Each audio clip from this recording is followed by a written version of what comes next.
maybe not nerd out on people right away. And now we have Ranger going by. It's fine. All right. Episode 2. Here we are. Here we are. We're already 2 episodes in. Our Sanctuary podcast. Naming to be determined. To be determined.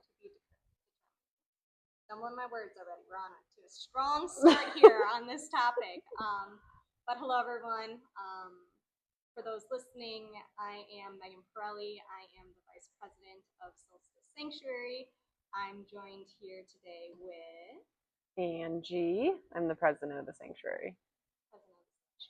So today we are tackling our first topic on our podcast, which is forced slaughter, which makes me uncomfortable even saying, but the reality is we are going to a horse auction here in July, mid-July of 2025, and we felt that we needed to talk about this.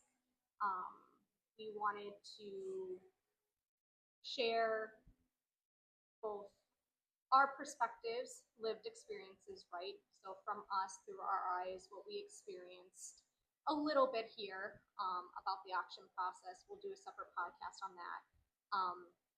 But share that, but also talk about what is horse slaughter. What are some of the facts? There's some misinformation out there. It's a widely complex, nuanced, sometimes very gray topic that it's hard to tease out what is true. Right. What are the facts around it? What are the stories that are being told to create certain motivations, right? For one reason or another. So in this, we're really going to do our best as non-experts, but individuals who very much are involved, impacted in this through the rescue work of the sanctuary, tease out some of these details, try to break it down for our audiences, hopefully create some clarity around what do we mean when we talk about this, and just provide an honest conversation, right? Let's have a conversation about this. It's tough, it's uncomfortable, but it's important. Yep. I don't know if you have anything to... It's heavy. It's heavy. Yeah, I don't know that, well, there might be some things that are going to be overwhelming. A lot of it is factual, a lot of it is reality, a lot of it is experience and trying to break apart some misconceptions and a lot of things that we see on social media, but there will be some things that are overwhelming to hear. So yeah. If you want to hang on and be educated in this area, please do, but just know there might be some things that are overwhelming to hear. Yeah. And unfortunately, I think because we've lived this for so long, it's not normal, right? But no. It's almost like you become numb to the facts because you've heard about it for so long. You're trying to support it. You're trying to prevent it, really. Right. And so sometimes you read things and you're like, yeah, well, that makes sense. Yeah. Unfortunately, that's real. So there's going to be some things that you hear today that are going to be new for you. Yep. And that might be tough. So we are kind of doing a little trigger warning that some of the stuff we talk about is going to be hard, but it's also the reality. And we do want to come from a place of education in terms of, I've personally seen some social media posts that aren't necessarily true. And so just trying to clarify, because the issue is if they're not true, then it makes people question the motives of organizations, and then it makes them question the motives of our organization. And then we kind of get lumped in with, sanctuaries or rescues. So in an effort to be remaining transparent and very authentic, this topic is necessary to talk about. We talked about this a little bit in our first episode, introing the podcast, but then we were also teasing this, like, it's an evolving conversation. Right. And it's a conversation. Right. This is not a lecture. You're not in, it's not a course, but there are facts here. We've done the research. We're pairing the facts with our experience, and so we want to make sure that it feels very conversational and approachable because that's important, right? That's the only way that we can really kind of crack into this topic. I don't think this is the only time that we're going to talk about it. I don't think we're going to hit and cover everything that needs to be said around it, but this is just started. Right. Um, yeah, and just shine some light in. That's part of our mission here at the sanctuary is that not only are we rescuing, rehabilitating, adopting, or providing forever homes, we're also doing the human healing components and pieces and whole different topics there, but we also feel called to and feel the need to educate. Yep. Because that's how we build this community together. We build these shared experience together. We can't be doing this in silos. We can't be doing this in isolation. Um, and education's a big piece of it. And people want to know. People Yeah. are curious. Mm-hmm. And it's unless we talk about it. How do you know? How do you know? Or unless you research it. Unless you research mm-hmm. it. Which we encourage folks to do too, right? Please informed decisions. Make informed decisions. Do your own research. Go to credible sources. We definitely, encourage that. But here's an opportunity in 30 minutes, as best as we can, to cover this topic. Yeah. Ready? As I'm ever going to be. Okay. All right. Let's roll. Should I just start with the first? Lay them out. Yeah. Big question here. Yeah. That we're constantly asked. Yep. Is horse slaughter real? Yep. It is. Undoubtedly. It is. It is real. It does happen. So the next question is, where does it happen? So it used to happen in the US and then they banned it. So now it happens in Canada and Mexico in terms of local in quotes to us. Right. So in doing some of the numbers, it's actually decreased quite a bit. I remember when I did a I don't know if it was a big study or research project or whatever it was back in college, the numbers were like 60, 70,000 horses a year going to slaughter. And this last 2 years has been closer to 20,000. So some of that has to do with the major amount of US horses go to Mexico. So there's about 16,000 horses that went to Mexico to be slaughtered, and about 25, well, I think it was more like 3,500 that went to Canada. And so because we don't do it in the US, they send them to Mexico or Canada. And then people are like, well, why? Where does it go? Well, a lot of European countries eat horse meat. Japan, specifically Japan, has receives live horses from Canada. And that might be something that we get into a little bit later. And so those are the two biggest areas, and the only two that we would have access to ship horses to slaughter. Yeah. So Mexico and Canada. That's where they go for that. So it doesn't happen in the U.S. There is, and maybe it's a little too far here, but conversations or around do we or do we not reopen horse slaughter in the U.S. I think that's something we might touch on later. Yep, we can cover later. But Mexico and Canada, majority going to Mexico at this point. Canada accepting less and less, and also going through their own kind of regulatory reevaluation around that as well. So, the how of it, right? So, okay, we just talked about horse slaughter isn't real. Resounding yes, it sure is. We talked about a little bit here of like where they go. Now, how? What's the how of it?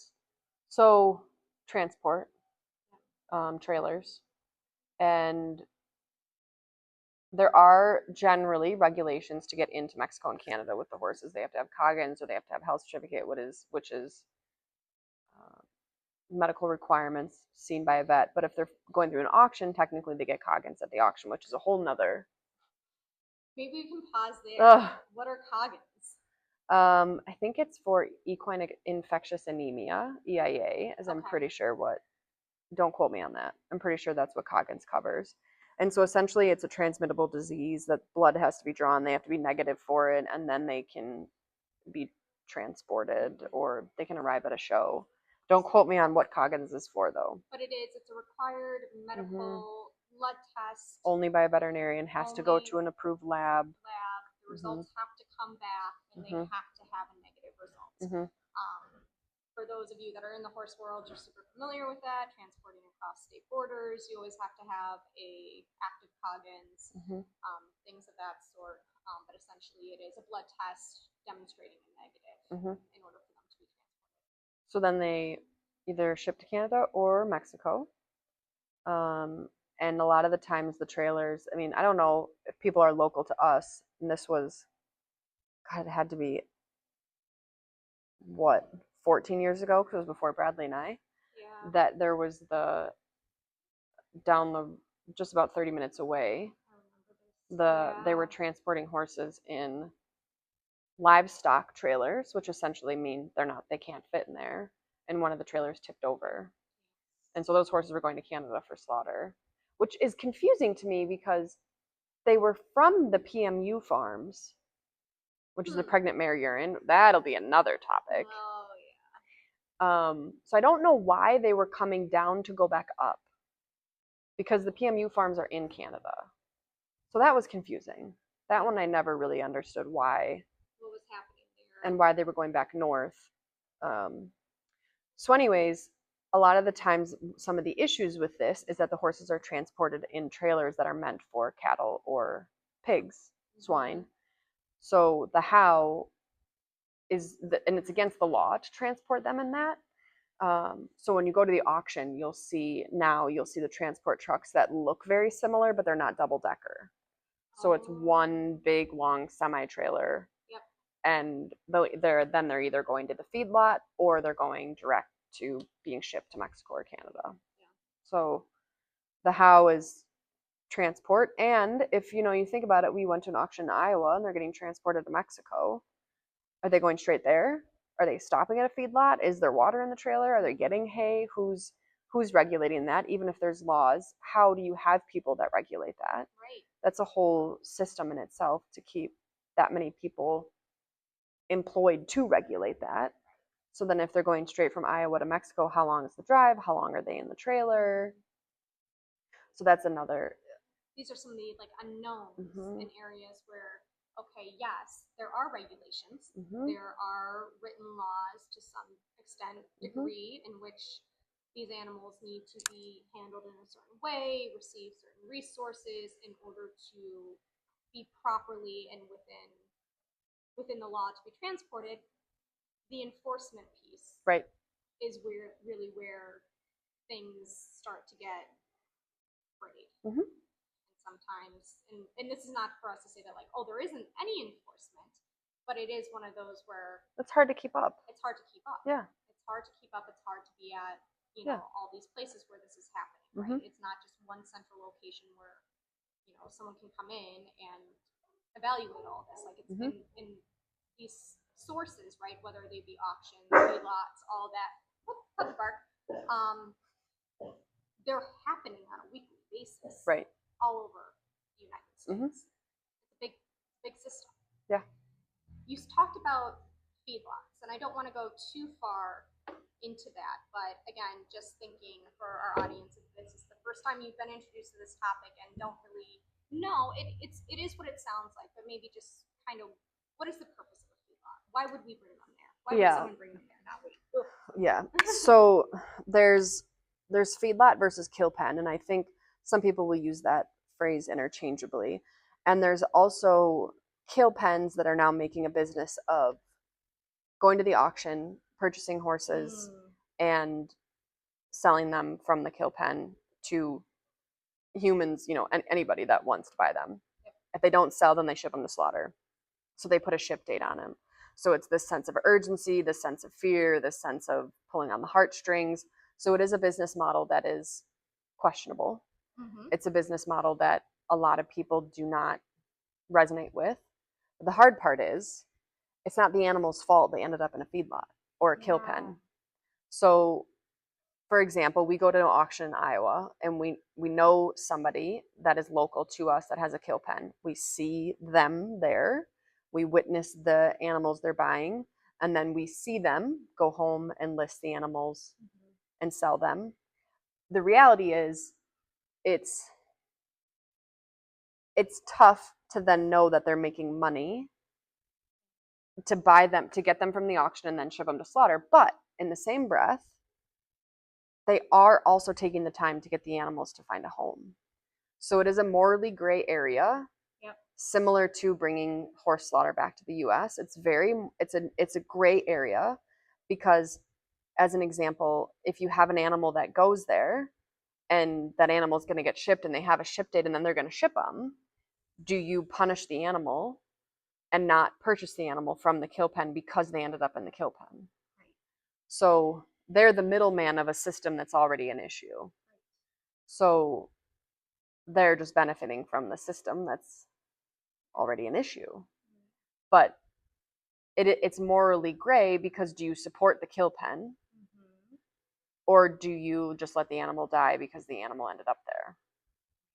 So kill pen and a feedlot, you could probably use them interchangeably. Essentially, kill pen is it's a holding location where they're going to be shipped to slaughter from. So they're at the kill pen, which means they're going to be used for kill. A feedlot could be that it's essentially they're just feeding them at that lot. They may then go to slaughter. It may be for a different function. Generally, if they're at a feedlot, they're going to slaughter. A lot of the times, though, when the horses are at a kill pen or a feedlot, if that feedlot is trying to resell them, then their end of the line isn't always there.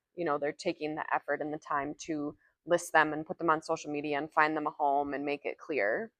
And some of those animals don't make it. They end up having the ship date and then they're sent. So my assumption is that they wait till they have like a truckload and then they ship them, because then it obviously makes more sense to, especially if they're going to Mexico, which seems the majority of the horses are going. And when we went to the auction, we saw 3 kill buyers. Yes. And they're called a kill buyer based on the fact that they buy them for kill, for slaughter. So to them, it's essentially cattle, cattle, pigs, same concept. Yeah, again, so as we tease this apart and just the roles that so many different actors play in this, I mean, it's systemic, right? It's systemic, and at least as a sanctuary, the way that we think about it and the way that we engage is exactly what you said. It's not the animal's fault, right, that they've ended up where they are. And so for us, when we are making decisions based upon where we're rescuing from, and those of you who are familiar with our sanctuary and what we do, the animals that come to the sanctuary come from numerous different places, right? It's not just an auction or a kill pen. There's owner surrenders, there's law enforcement cases, there's different places that we get pulled into. That is part of it. But when we're specifically looking at this, and this is an area that we do invest in and do, once a year, do go and pull. That's that's the lens that we take, right? Right. We take the lens of the animal. Right. We take the lens of none of this is their fault. And I think that's important just for us to call out and say. But we're not ignorant, right? Or blind to, or not aware of the other systems, business models, motives of other people. We just choose this as our guiding light and our motive of why we engage. Right. So speaking of animals, go ahead. So the other thing I will note is that before we were able to go to an auction, let's say you had a kill buyer go and then list this animal online. They don't quarantine them, right? No. But maybe you don't have the capacity to drive to Iowa. Maybe you don't have the capacity to have your own trailer, but this kill pen works with somebody that transports horses. Right. Yeah. So you may not have the opportunity to go to an auction, but yet you could watch one of these kill pens and say, hey, you know what? I do want to rescue a horse. I do want to be part of supporting a system that has a lot of holes and a lot of pain. So you can go to a kill pen and pull a horse that they list and save the horse and then be the whole world for that horse for the rest of its life. So that's where you may not have the capacity to do what they're doing and go to the auction, or do what we do and go to the auction, but you do have the capacity to go and communicate with the kill pen and say, hey, I'm going to pull that horse because you took the time to get it and you listed it and you took a video of it and you educated us. And now, again, they don't know much about these horses at all, right? No. But they took the time to do that, and you said, cool, I'm going to support the animal. Right. Are you supporting the business model? Yes. But are you helping the animal? Yes. Yep. So it's a tricky place because we can go to the auction. Generally, that's where we go. Right. But there are times where animals go through the kill pen that we see, that we understand are a fit for the sanctuary. So it's a balance. It absolutely is. And one that we spend a lot of time and energy talking about and going over and thinking about the ethics behind it. Right. So speaking of animals, kind of the next question that we get here is, what animals are sent to slaughter? Right. So this is where an area of, and I think it's almost like it's also a warning education for people that are watching other organizations, sanctuaries, rescues on social media, without trying to be rude or judgmental or anything like that. There are times where this topic is used to garner donations in a way that is not truthful. So yes, animals are sent to slaughter. No, babies are not sent to slaughter.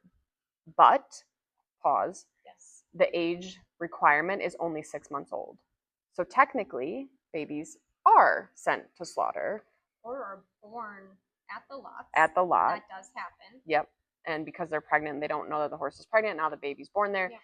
But technically, the plants will not accept animals that are 6 months or younger.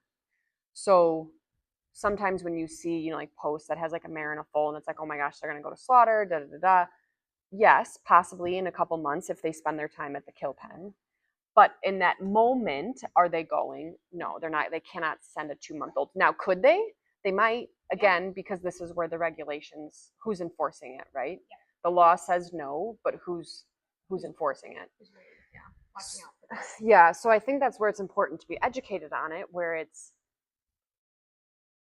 you don't want to get roped into believing a story that isn't necessarily true and then feeling like you were lied to. But the reality is they're not supposed to take babies 6 months or younger. Right. Do they? Maybe. We don't know. We haven't been at the plant ourselves. I will say that for Europe, the, in quote, fattening age for horses that go to slaughter was really quite low, that I was shocked. It was only 9 to 18 months is the typical fattening age bracket. So why would you keep them much longer, right? Right. Because then you're spending money on them. Yep. So like we rescued Hank and Josie when they were 5 and 6 months old. So it really wouldn't be unfeasible for them to have stayed in that kill pen. That was a kill pen in Texas. Yep. And stay there for a month and then get shipped to Mexico. Right.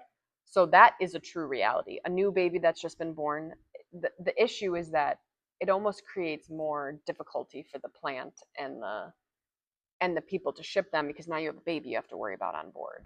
Yeah. So it's one of those things where, like, more of a problem. Right. And so then the next question becomes, do they send injured animals? And they do.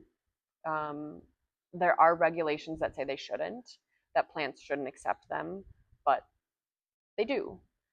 And so who enforces that? Again, who is watching? I mean, the issue is the enforcement is just as important as the regulations. Yep.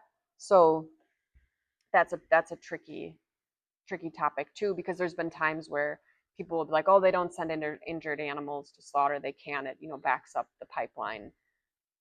But if the horse can walk and it can get through it, then they're gonna send it. Yep. Um, so they do send injured animals. So sometimes you'll see it where people will use the injury in a way to garner donations, which at times is true. Yes. That this animal would have to go through the entire process of getting on a trailer, riding in the trailer for hours on end, going through the process of the slaughter plant, which is hours and hours and hours of pain and agony. A lot of the times, though, when they're at that level, it backs up the trailer, it backs up the plant process, it backs up everything. So to take an animal that is that injured doesn't help the process go along. But do they take them? Yeah. So it's just about having an awareness of what you're seeing, what's been getting put out there, what's reality. And the other truth is that more than horses is donkey slaughter. Yeah, and that's a whole different global Huge supply chain. Huge. You know, not to sound callous about that. And before we go there, and Andrea, I think you did this, but like we want to emphasize, like if there is a sanctuary, large animals that you're supporting, that you're donating, that do have. We're not saying don't donate to them. Yep. Don't do Nope. that. And that is not what we're saying. We're all in this. It's for us in our perspective is there's a fine line between making sure that the emotionality piece of it, the direness that could happen, the urgency is clearly communicated, but we also want to make sure that again, this complex topic that we have to zoom it out a little bit. We have to zoom it out. We have to be, and that's why we're having a conversation, right? How the hell would we do this in a social media post, right? Like write up about this. So for us, we try to do practices that are grounded in truth. Yes, these things happen. Yes, there's animals that are slipping through the cracks. Yes, there's these stories that are happening, but we need to be mindful about how we're communicating them in the effort to raise funds to support our missions, because we are also educating through our outreach to raise funds. Right. So we have a dual responsibility, right? Right. We have a responsibility to raise funds so that we can rescue these animals that are in, for the most part, dire situations. We have a responsibility there as sanctuaries and say that's what we're doing, but we also have a responsibility to properly explain and educate our communities. Right. And those posts sometimes go hand in hand. So how do you balance that, right? How do we express this urgency and the reality in so many ways, but also we have to be truthful about it as best as we can.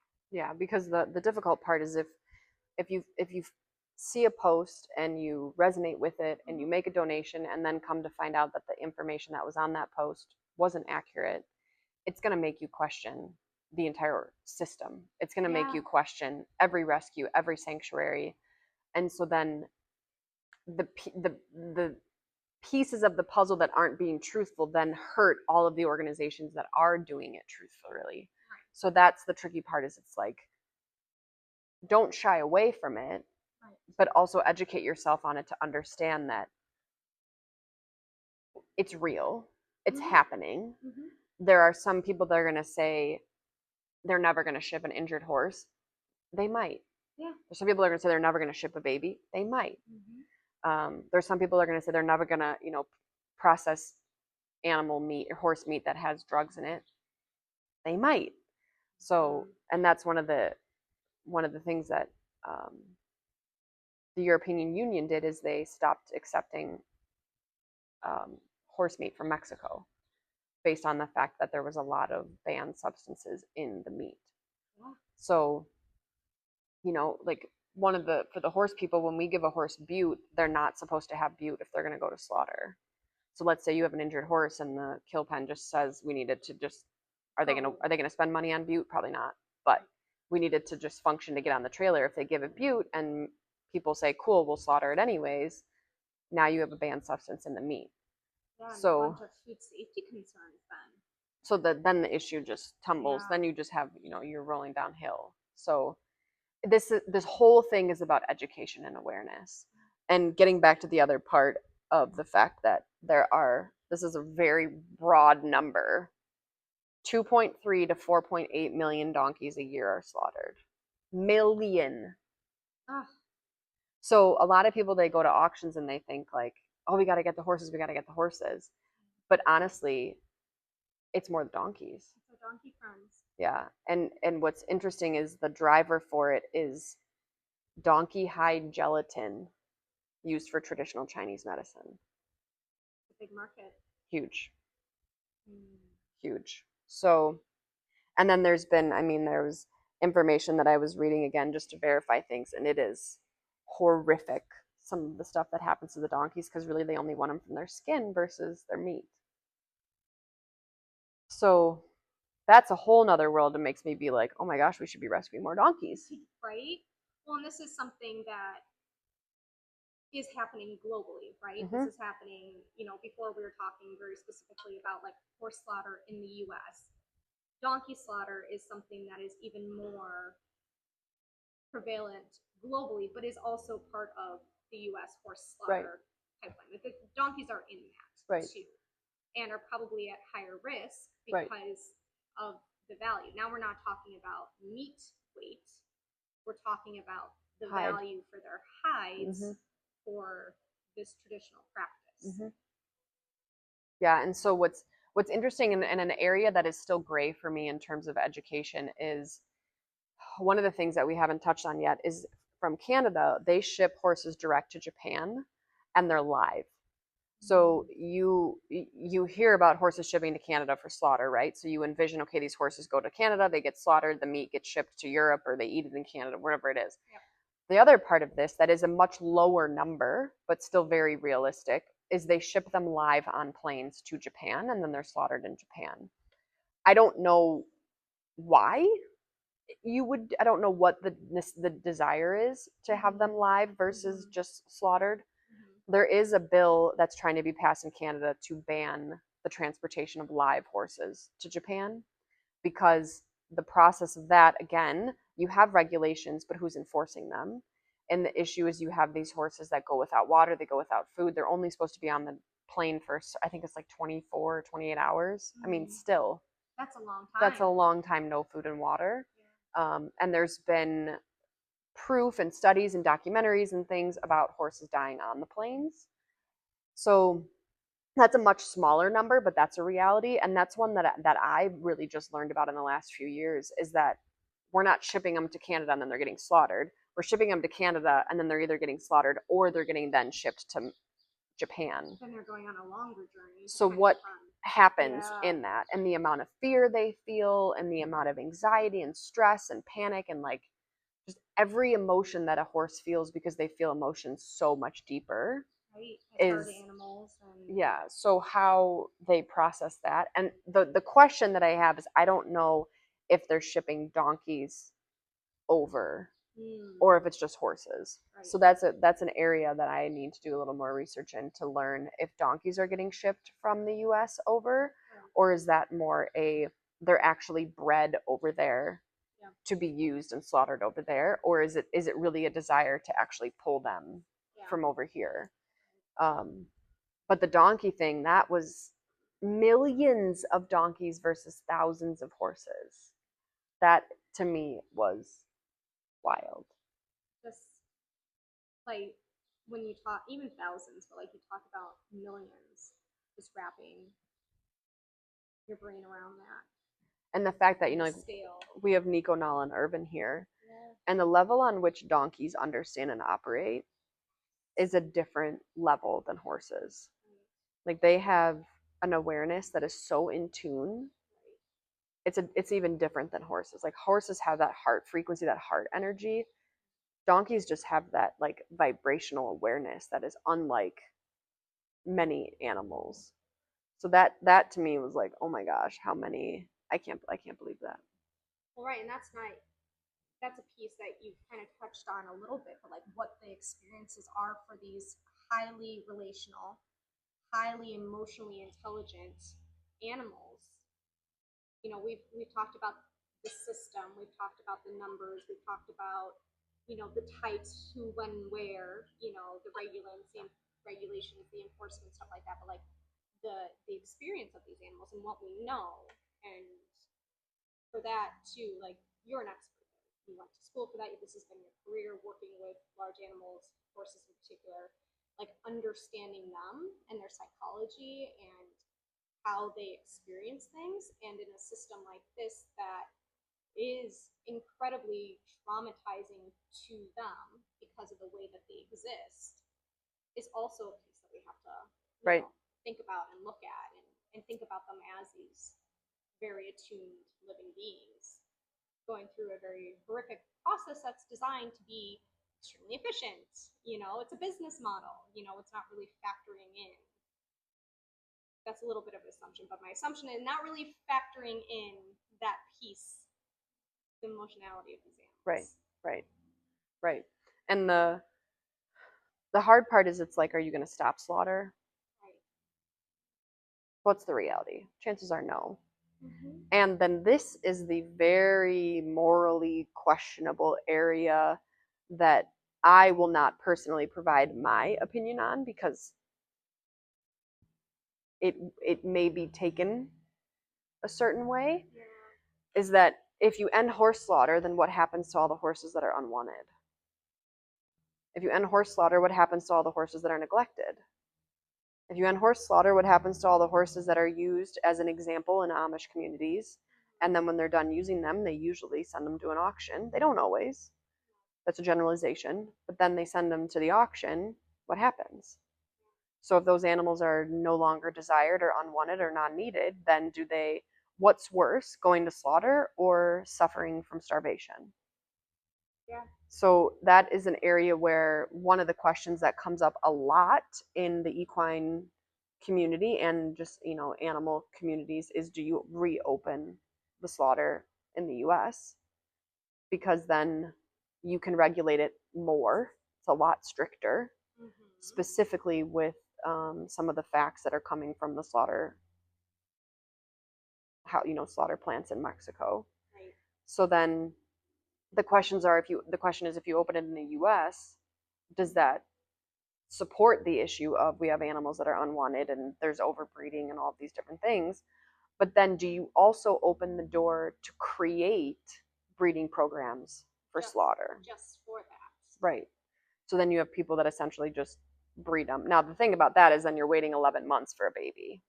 So like your long gestation period. Cattle are 9 months, I believe. So that's still long, but horses, that's tough.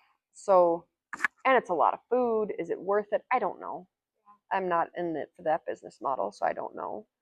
But then the question is if you open in the US to support those animals that are unwanted and not desired and all the things you want to label them, then do you create the capacity and the opportunity for people to then breed them for that purpose? Right. So that's the main question, and a lot of people in the horse world, I think are kind of stuck in that question. Right. And I would tell you that some that I've talked to lean towards reopening it in the U.S. because the process of them going to Mexico is far worse, and the chances of people breeding them for meat versus the regulatory body that would be able to control it in the U.S. It's a big topic. It's a big topic. It's so challenging, right? It's so, how do you grapple with that? How do you end a system that is flawed, but without another system in its place that's going to do better? And what does that system look like? And I think there are a lot of people out there that do have ideas around it, but again, it's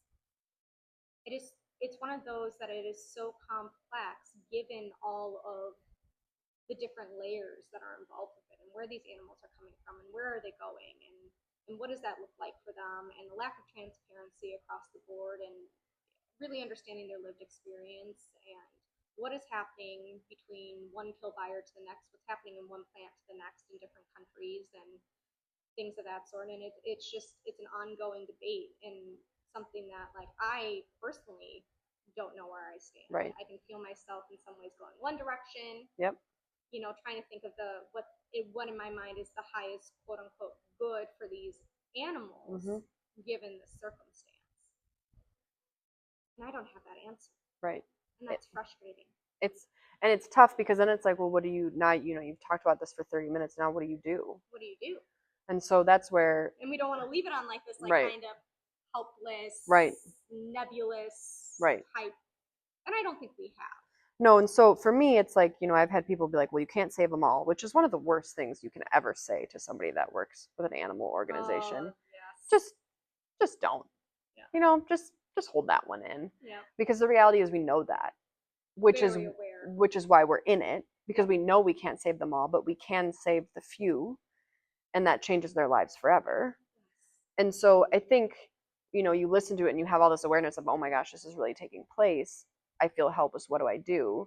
You do support sanctuaries and rescues that are spending the time, energy, effort, and money to save these animals and pull them and communicate properly and clearly what they're experiencing, what's going on, what is reality, so that you can trust the organization and what they're going to do with those donations. And if you have the capacity to adopt and take care of one of those animals, amazing. So there are ways to feel like you are participating in supporting the kind of the reclamation of that issue. Yes. Even though we know that this isn't going to end, and in the reality, is it even the best if it does end? But in the meantime, getting educated on it, if bills come and go through about transportation and should they be in livestock trailers, and that participate in signing bills, participating in surveys, things like that. Yep. Petitions that have the impact. And then just honestly sharing education, because one thing that just popped in my head right now is the racing industry. And we might break a lot of hearts on that one. Yeah. But if you're not educated, you just don't know. You're not aware of what's taking place. So even sharing this story with somebody, like sharing the podcast with somebody, being like, hey, I don't know if you really knew this was reality. Right. Listen to this, take a moment to hear it. And the place that we want to come from too is like, we understand that where we are, our capacity to support in this is to help the animals. Yes. We do not have the capacity to try to shut down auctions or end horse slaughter, or like, that is not where we are in the mission. Other people do have that capacity, and we are cheering them on in many ways. But for us, we know that our part of this is in the impact that we can make for the individual animals. And would I love one day to have 30 acres of horses running? Yes. Donkeys? Absolutely. Yeah. To have them just free, living their life running. But one thing we also know is that our animals depend on us and the financial backing we have of our supporters. And so if we go above and beyond, we're just going to find ourselves in a situation that doesn't support those animals. Right. So we enter back into that cycle. We're very mindful of who we can take, how we can take, when.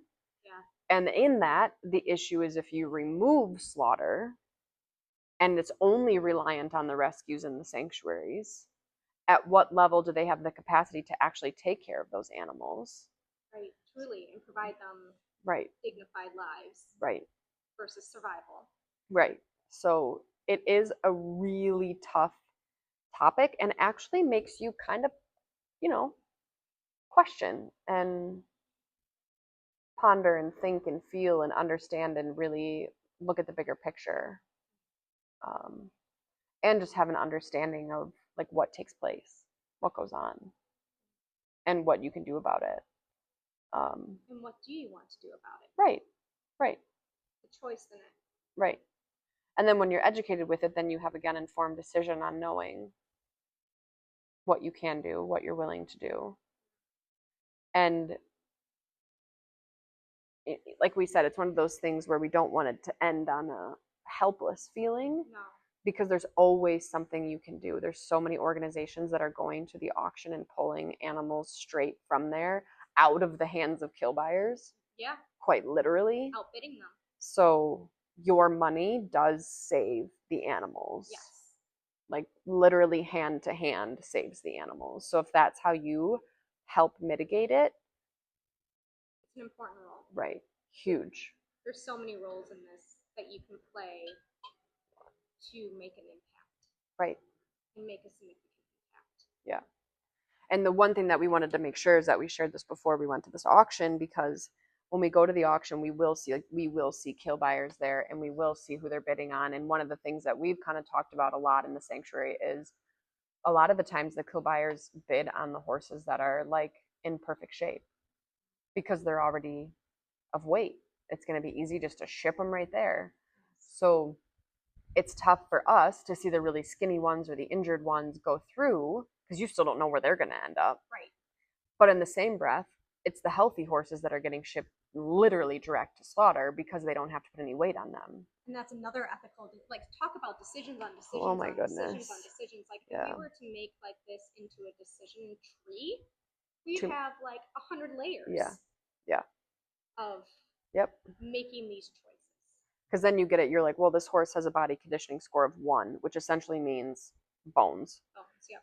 Are they really going to send that horse to slaughter? Because they have to spend how much money putting weight on it. Right. But in the same breath, what's going to happen to that horse if a kill buyer doesn't buy it? Right, where's it go? Who's getting it? If nobody's going to bid on it, what happens to it? Right. If it doesn't get sold, then does the lot just kill it? Yeah. I don't know. Those are the questions where you don't know. You don't know. And there are times, honestly, where we've been at the auction where we hoped we could put a horse down because it was in so much pain. Yes. And it was in so much agony that it honestly would have just been easier to be able to put the horse humanely down then.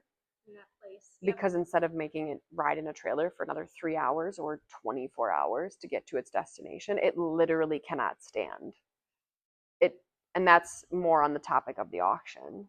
But it cannot stand, and we're putting it in a trailer because we're not allowed to humanely euthanize it. Like, I don't understand. No, I don't either. I don't.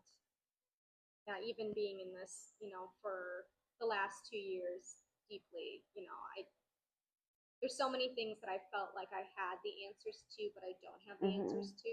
Yeah. What I do know that if I were to be asked the question, do you have any regrets about any single animal that you've rescued? And it would be a resounding no. Yeah. It is a resounding no. Each one of those lives, whether they're with us presently or we needed to make the call to give them a peaceful transition because of the trauma that they've experienced in their lives, each one of them, that life and the value of that life will stick with me forever. And maybe that's selfish. I don't feel like it is selfish, but it's one of those that, like, and I hope our supporters and our community, and I believe that they do, they all feel the same way, that each individual life is worth it. Right. And it is worth it in this work. Right. And that's important. And each of them really has had a story within the sanctuary. Yes. And I think when we get into auctions, we'll talk a little bit more on how we decide. Yeah. There's some decision-making factors that go in that aren't really able to be communicated because it's more of a feel. Yep, very intuitive. Talk about how we pick which animals we pick. When there's the auction we went to one year, it's 700 horses at it. One auction happens every month, and that one had 700 horses at it. I don't understand. So by going to the auction, by listening to this, by like listening to the podcast, sharing it, talking about it with friends and family, and just opening the awareness that this is real, because we had somebody just the other day that was a horse person that really didn't believe that horses went to slaughter. Yeah. They've been in horses their whole life, and they were like, that's not real. And we were like, oh yeah, it is. It is. Unfortunately. Yeah. And I mean, we could have a whole podcast on Bradley sharing the story about the horses that had that in that accident because he was there. Not experienced. That would be a whole other trigger warning. But that's the other pretty intense situation. We'll do a gentle one in between. Yes. We have so many topics that we need to talk about. We'll do a gentle one in between. And cover. Yeah. But this is part of it, right? The light and the dark. What we do as a sanctuary. We don't shy away from the tough cases. We don't shy away from the tough conversations.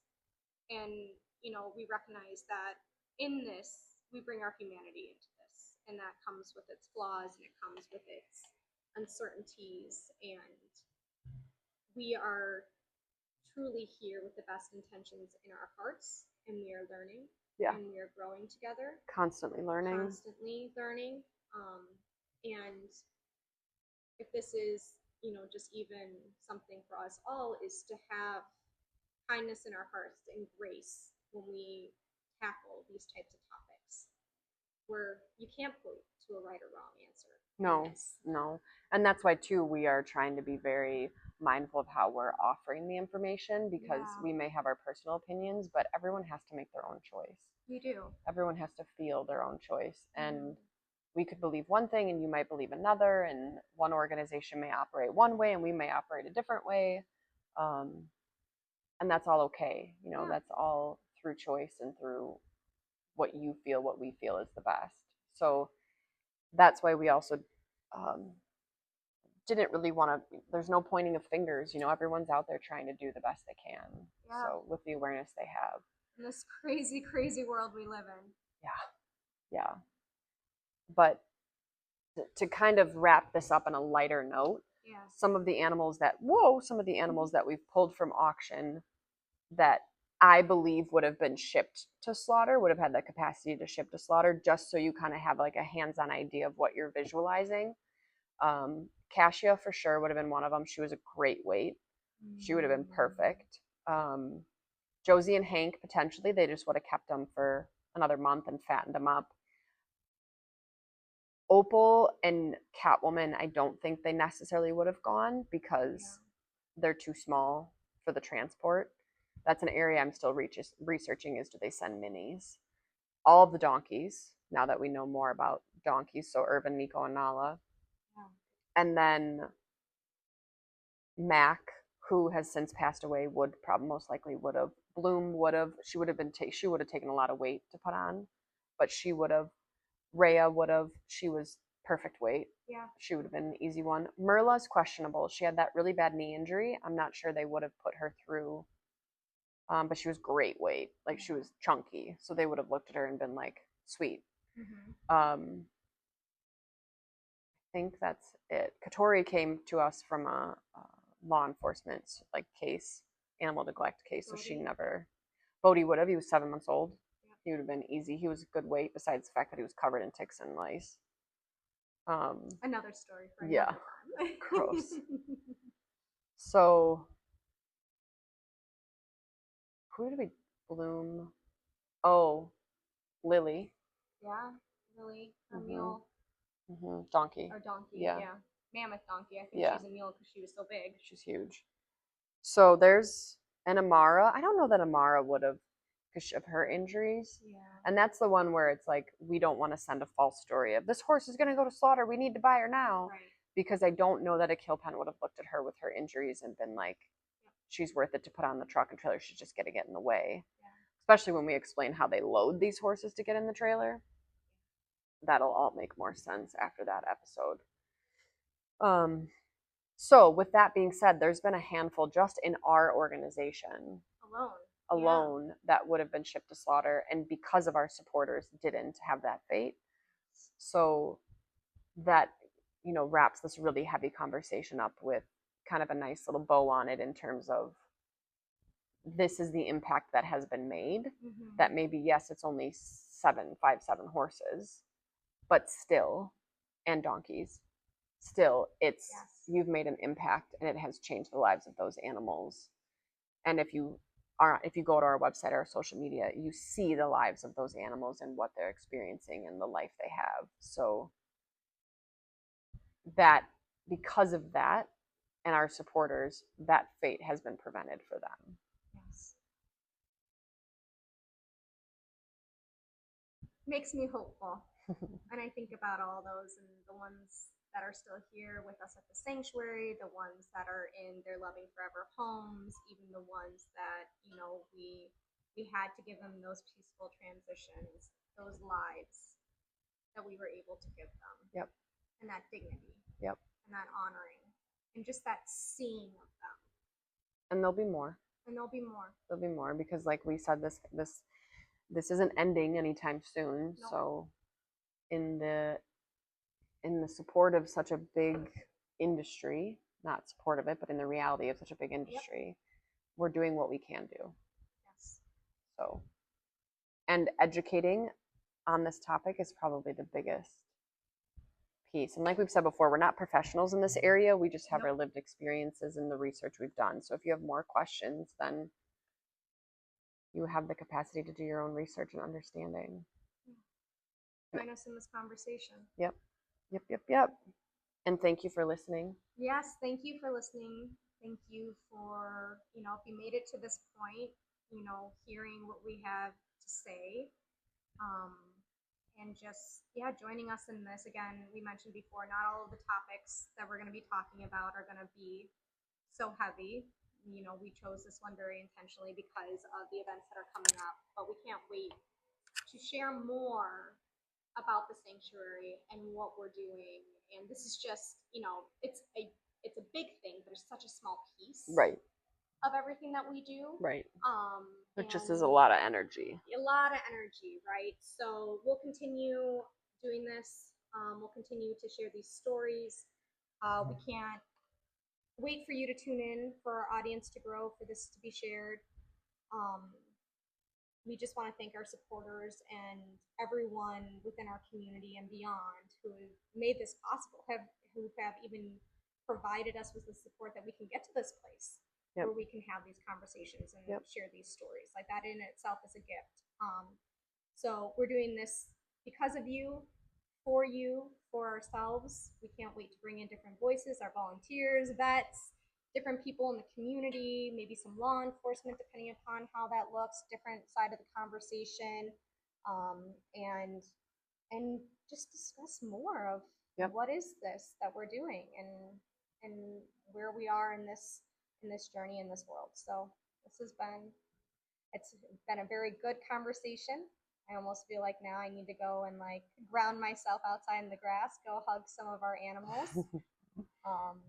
But yeah, just again, gratitude to everyone, gratitude to you, Angie, for leading this conversation. It's a tough one, so thank you. Yep. Thank you for helping and supporting and asking the questions and being part of the conversation. And we will wrap it up and look forward to the next one. Sounds good. Okay. Bye. Bye.